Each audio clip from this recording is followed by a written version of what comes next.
செய்திகள். இலங்கையில் ஆபத்தான நிலையில் பல பகுதிகள். இந்தியாவின் தேசிய பாதுகாப்பு நலன்களை இலங்கை பாதுகாக்கும். ராணுவத்தை விட்டு வெளியேறிய 15,000 சிப்பாய்கள்.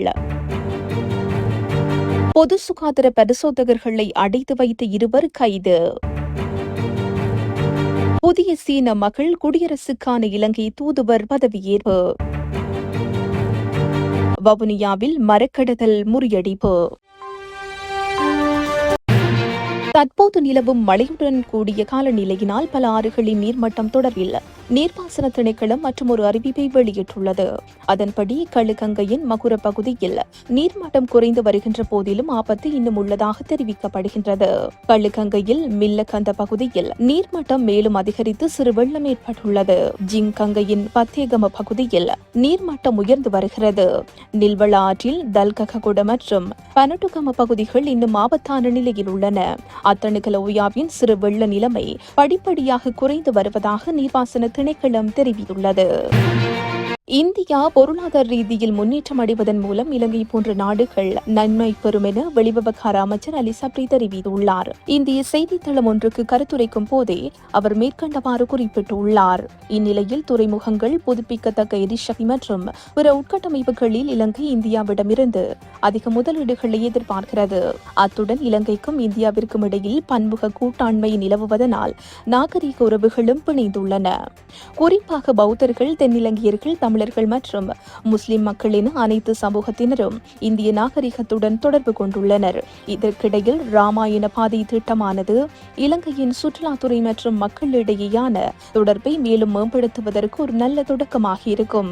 அதேவேளை சீனாவின் கப்பல்கள் தொடர்பில் இந்தியா கவலைகளை வெளியிட்டுள்ள நிலையில் இந்தியாவின் தேசிய பாதுகாப்பு நலன்களை இலங்கை பாதுகாக்கும். மேலும் சீனா இந்தியாவின் மிகப்பெரிய வர்த்தக பங்காளியாக மாறியுள்ளது போன்று இலங்கையும் அனைத்து நாடுகளுடனும் இணைந்து பணியாற்ற விரும்புகிறது என கூறியுள்ளார். இலங்கை பாதுகாப்பு அமைச்சினால் பிரகடனப்படுத்தப்பட்ட 1 மாத கால பொது மன்னிப்பு காலத்தை முன்னிட்டு இலங்கை ராணுவத்தை விட்டு வெளியேறிய 15,000க்கும் அதிகமான ராணுவத்தினர் சட்டப்பூர்வமாக விடுதலை செய்யப்பட்டுள்ளனர். ஏப்ரல் மாதம் 20 முதல் மே மாதம் 20 இடைப்பட்ட கால பகுதியில் இந்த பொது மன்னிப்பு வழங்கப்பட்டது. இதன்போது ராணுவத்தில் இணைய விருப்பமில்லாதவர்கள் மற்றும் தொடர்ந்தும் வருகையில் வீழ்ச்சியுடையவர்களுக்கும் நிரந்தரமாக வெளியேறும் வாய்ப்பு வழங்கப்பட்டது. பொது மன்னிப்பு காலத்தின் முடிவில் கடந்த 2023 ஆண்டு டிசம்பர் மாதம் 31 முன்னர் விடுப்பு இல்லாமல் இருந்த மொத்தம் 15,667 ராணுவ வீரர்கள் தங்கள் மையங்களில் இருந்து தற்காலிகமாக விடுவிக்கப்பட்டனர். சட்டப்பூர்வமாக வெளியேற்றம் பெற்றவர்களில் 373 ராணுவ வீரர்கள் தற்போது வெளிநாட்டில் இருப்பதாகவும் அவர்கள் அனைவரும் விடுப்பு இன்றி வெளியேறியிருப்பதாகவும் இலங்கை ராணுவம் அறிவித்துள்ளமை குறிப்பிடத்தக்கது. யாழில் உணவு உற்பத்தி மையம் ஒன்றினுள் பொது சுகாதார பரிசோதகர்களை அடைத்து வைத்த குற்றச்சாட்டில் 2 போலீசார் கைது செய்துள்ளனர். இதுகுறித்து மேலும் தெரிய வருவதாவது, பன்னாலை பகுதியில் இயங்கும் உணவு உற்பத்தி மையம் ஒன்றுக்கு சோதனை நடவடிக்கைக்காக நேற்றைய தினம் 2 பொது சுகாதார பரிசோதகர்கள் சென்றுள்ளனர். அதன்போது உற்பத்தி நிலையம் உரிய அனுமதி பெறாது இயங்கி வந்தமையும் டெங்கு நுளம்பு பரவுவதற்கு ஏதுவான சூழலை கொண்டிருந்தமையும் சுகாதார பரிசோதகர்கள் கண்டறிந்துள்ளனர். இதுகுறித்து கேள்வி எழுப்பிய போது சுகாதார பரிசோதகர்களுக்கும் அங்கு பணியாற்றி வரும் ஊழியர்களுக்கும் இடையே வாய்த்தர்க்கம் ஏற்பட்டு பின்னர் அது மோதலாக வெடித்துள்ளதாக கூறப்படுகின்றது. இதனையடுத்து குறித்த ஊழியர்கள் சுகாதார பணியாளர்களை உற்பத்தி நிலையத்தினுள் வைத்து பூட்டிவிட்டு அங்கிருந்து சென்றுள்ளனர் எனவும் இதுகுறித்து சுகாதார பரிசோதகர்கள் தெல்லிப்பள்ளி சுகாதார வைத்திய அதிகாரி பணிமனையூடாக போலீசாருக்கு அறிவித்துள்ளனர் எனவும் தெரிவிக்கப்பட்டுள்ளது.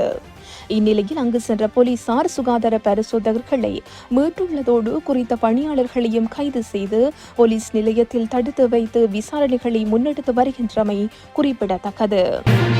சீன மக்கள் குடியரசின் இலங்கைக்கான தூதுவராக நியமிக்கப்பட்டுள்ள மஹிந்த ஜெயசிங்க தனது கடமைகளை பொறுப்பேற்றுக் கொண்டுள்ளார். முன்னதாக பாலித கோஹோனவின் பதவிக்காலம் முடிவடைந்ததை அடுத்து சீனாவுக்கான இலங்கை தூதுவர் பதவி பல மாதங்களாக வெற்றிடமாகியிருந்தது.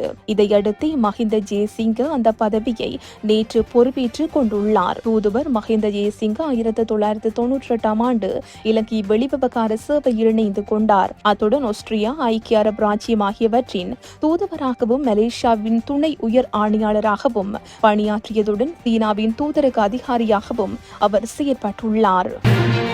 வவுனியா ஓமந்தையில் முதிரை மரக்கடத்தலினை முறியடித்துள்ளதாக வவுனியா மாவட்ட குற்றவியல் புலனாய்வு பிரிவினர் தெரிவித்தனர்.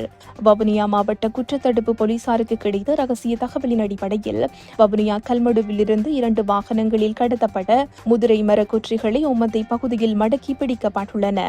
இதன்போது மரக்கடத்தலில் ஈடுபட்டவர்கள் தப்பியோடிய நிலையில் 10 லட்சம் ரூபாய் பெறுமதியான 24 மரக்குற்றிகளும் கடத்தலுக்கு பயன்படுத்திய கேப் மற்றும் பட்டா வாகனமும் போலீசாரினால் மீட்கப்பட்டுள்ளன. குறித்த சம்பவம் தொடர்பான மேலதிக விசாரணையினை வவுனியா மாவட்ட குற்றவியல் புலனாய்வு பிரிவினரால் முன்னெடுக்கப்பட்டு வருகின்றது. இத்துடன் இன்றைய பிரதான செய்திகள் நிறைவு பெறுகின்றன. உச்சி மீது வானிடிந்து வீழுகின்ற போதிலும் அச்சமில்லை அச்சமில்லை அச்சமென்பதில்லையே அச்சமில்லை அச்சமில்லை அச்சமென்பதில்லை